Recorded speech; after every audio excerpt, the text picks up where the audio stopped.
Chapter 9. But the privations, or rather the hardships of Lowood, lessened. Spring drew on. She was, indeed, already come.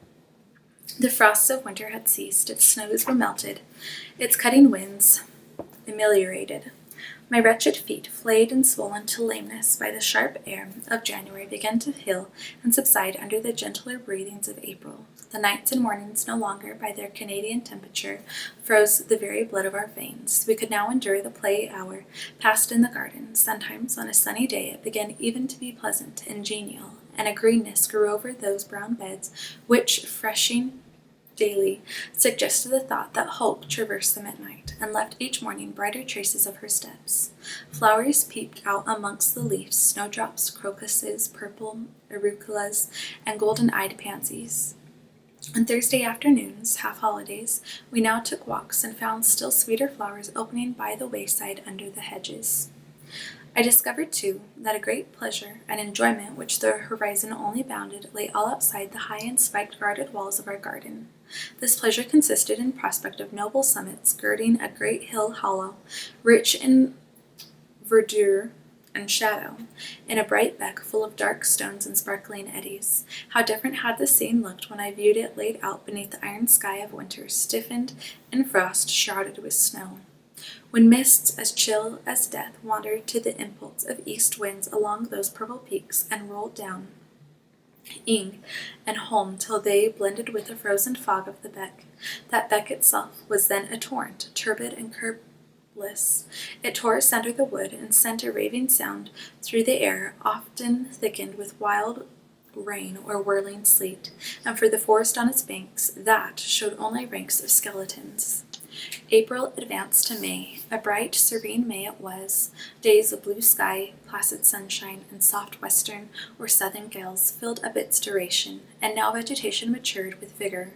Lowood shook loose its tresses. It became all green, all flowery. Its great elm, ash, and oak skeletons were restored to majestic life. Woodland plants sprang up profusely in its recesses. Unnumbered varieties of moss filled its hollows, and it made a strange ground sunshine out of the wealth of its wild primrose plants. I have seen their pale gold gleam in overshadowed spots like scatterings of the sweetest luster. All this I enjoyed often and fully, free, unwatched, and almost alone. For this unwonted liberty and pleasure there was a cause to which it now becomes my task to advert. Have I not described a pleasant sight for a dwelling when I speak of it as bosomed in hill and wood and rising from the verge of a stream? Assuredly pleasant enough, but whether healthy or not is another question. That forest still where Lowood lay was the cradle of fog and fog-bred pestilence, which, quickening with the quickening spring, crept into the orphan asylum, breathed typhus through its crowded schoolroom and dormitory, and, ere May arrived, transformed the seminary into a hospital. Semi-starvation and neglected colds had predisposed most of the pupils to receive infection. 45 out of the 80 girls lay ill at one time. Classes were broken up, rules relaxed. The few who continued well were allowed almost unlimited license, because the medical attendant insisted on the necessity of frequent exercise to keep them in health, and had it been otherwise, no one had leisure to watch or restrain them. Miss Temple's whole attention was absorbed by the patients. She lived in the sick room, never quitting it except to snatch a few hours' rest at night. The teachers were fully occupied with packing up and making other necessary preparations for the departure of those girls who were fortunate enough to have friends and relations able and willing to remove them from the seat of contagion. Many, already smitten, went home only to die. Some died at the school and were buried quietly and quickly, the nature of the malady forbidding delay. While disease had thus become an inhabitant of Lowood, and death its frequent visitor, while there was gloom and fear within its walls, while its rooms and passages streamed with hospital smells, the drug and the pestle striving vainly to overcome the effluvia of mortality, that bright May shone unclouded over the bold hills and beautiful woodland out of the doors. Its garden, too, glowed with flowers. Hollyhocks had sprung up as trees, lilies had opened, dahlias and roses were in bloom. The borders of the little beds were gay with pink thrift and crimson double daisies. The sweet briars gave out morning and evening. their scent of spice and apples, and these fragrant treasures were all useless for most of the inmates of Lowood except to furnish now and then a handful of herbs and blossoms to put in a coffin. But I and the rest, who continued well, enjoyed fully the beauties of the scene and season. They let us ramble in the woods like gypsies from morning till night. We did what we liked, went where we liked. We lived better, too. Mr. Brocklehurst and his family never came near Lowood now. Household matters were not scrutinized into. The cross housekeeper was gone, driven away by the fear of infection. Her successor, who had been matron at the Lowton dispensary, unused to the ways of her new abode, provided with comparative liberality. Besides, there were fewer to feed. The sick could eat little. Our breakfast basins were better filled. When there was no time to prepare a regular dinner, which often happened, she would give us a large piece of cold pie or a thick slice of bread and cheese, and this we carried away with us to the wood, where we each chose a spot we liked best and dined sumptuously. My favorite seat was a smooth and broad stone, rising white and dry from the very middle of the beck, and only to be got at by wading through the water, a feat I accomplished barefoot. This stone was just broad enough to accommodate comfortably me and another girl. At that time my chosen comrade, one Mary Ann Wilson, a shrewd, observant personage whose society I took pleasure in, partly because she was witty and original, and partly because she had a manner which set me at ease. Some years older than I, she knew more of the world and could tell me many things I liked to hear. With her, my curiosity found gratification. To my faults also she gave ample indulgence, never imposing curb or rein on anything I said.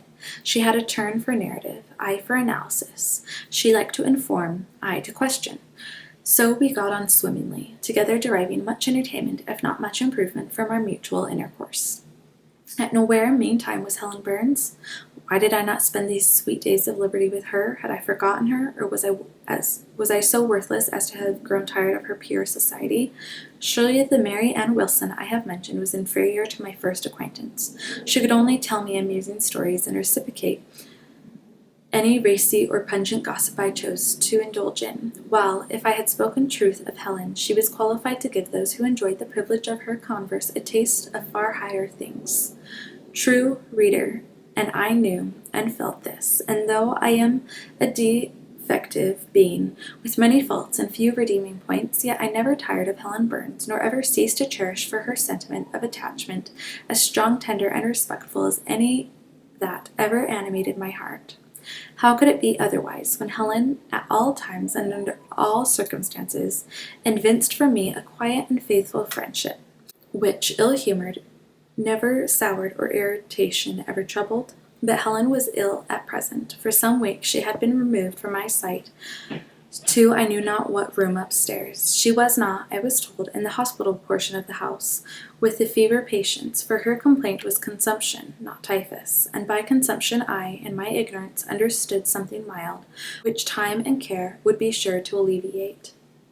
I was confirmed in this idea by the fact of her once or twice coming downstairs on very warm, sunny afternoons, and being taken by Miss Temple into the garden, but on these occasions I was not allowed to go to speak to her. I only saw her from the schoolroom window, and then not distinctly, for she was much wrapped up, and sat at a distance under the veranda. One evening in the beginning of June I had stayed out very late with Mary Ann in the wood. We had, as usual, separated ourselves from the others, and had wandered far, so far that we lost our way, and had to ask it at a lonely cottage where a man and woman lived, who looked after a herd of half-wild swine that fed on the mast in the wood. When we got back, it was after moonrise. A pony, which we knew to be the surgeon's, was standing at the garden door. Mary Ann remarked that she supposed someone must be very ill, as Mr. Bates had been sent for at that time of the evening. She went into the house. I stayed behind a few minutes to plant in my garden a handful of roots I had dug up in the forest, and which I feared would wither if I left them till morning.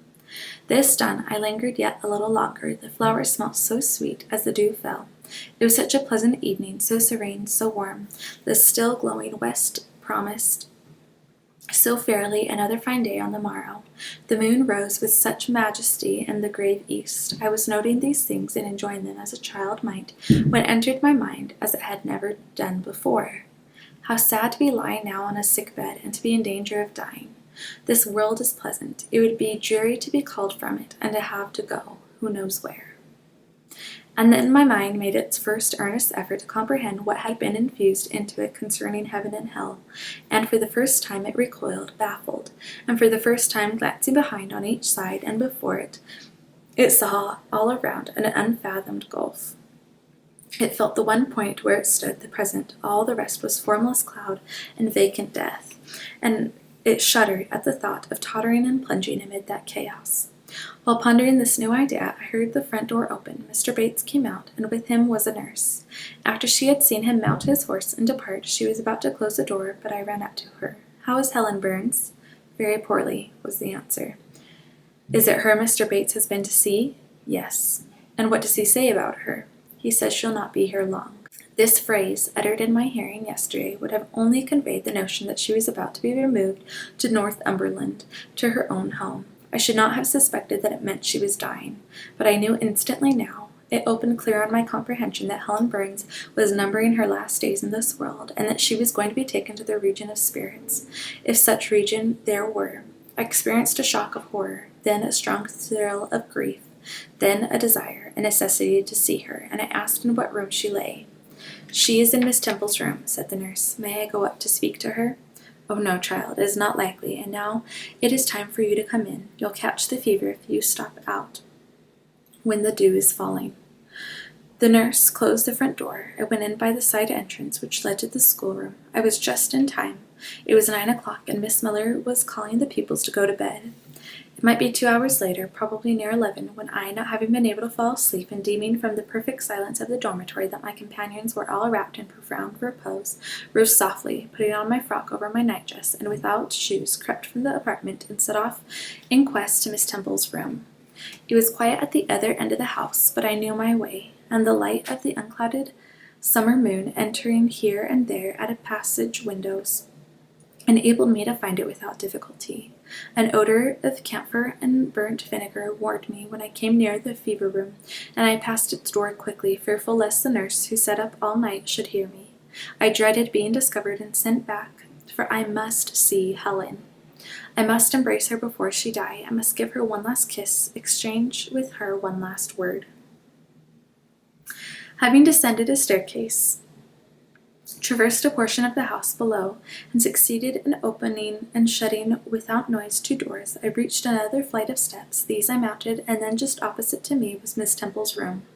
A light shone through the keyhole, and from under the door a profound stillness pervaded the vicinity. Coming near, I found the door slightly ajar, probably to admit some fresh air into the close abode of sickness, indisposed to hesitate and full of impatient impulses, soul and senses quivering with keen throes. I put it back and looked in. My eyes sought Helen, and feared to find death. Close by Miss Temple's bed, and half covered with its white curtains, there stood a little crib. I saw the outline of a form under the clothes, but the face was hid by the hangings. The nurse I had spoken to in the garden sat in an easy chair asleep. An unsnuffed candle burnt dimly on the table. Miss Temple was not to be seen. I knew afterwards that she had been called to a delirious patient in the fever room. I advanced, then paused by the crib side. My hand was on the curtain, but I preferred speaking before I withdrew it. I still recoiled at the dread of seeing a corpse. "Helen," I whispered softly, "are you awake?" She stirred, herself put back the curtain, and I saw her face pale, wasted, but quite composed. She looked so little changed that my fear was instantly dissipated. "Can it be you, Jane?" she asked in her own gentle voice. "Oh," I thought, "she is not going to die. They are mistaken. She could not speak and look so calmly if she were." I got onto the crib and kissed her. Her forehead was cold, and her cheek both cold and thin, and so were her hand and wrist, but she smiled as of old. "Why are you come here, Jane?" "It is past 11 o'clock. I heard it strike some minutes since." "I came to see you, Helen. I heard you were very ill, and I could not sleep till I had spoken to you." "You came to bid me good-bye, then? You are just in time, probably. Are you going somewhere, Helen? Are you going home?" "Yes, to my long home, my last home." "No, no, Helen," I stopped, distressed. While I tried to devour my tears, a fit of coughing seized Helen. It did not, however, wake the nurse. When it was over, she lay some minutes exhausted, when she whispered, "Jane, your little feet are bare. Lie down and cover yourself with my quilt." I did so. She put her arm over me, and I nestled close to her. After a long silence, she resumed, still whispering, "I am very happy, Jane, and when you hear that I am dead, you must be sure and not grieve. There is nothing to grieve about. We all must die one day, and the illness which is removing me is not painful. It is gentle and gradual. My mind is at rest. I leave no one to regret me much. I have only a father, and he is lately married and will not miss me. By dying young, I shall escape great sufferings. I had not qualities or talents to make my way very well in the world. I should have been continually at fault. But where are you going to, Helen? Can you see? Do you know? I believe, I have faith. I am going to God. Where is God? What is God? My Maker and yours, who will never destroy what he created. I rely implicitly on his power, and confide wholly in his goodness. I count the hours till that eventful one arrives, which shall restore me to him, reveal him to me.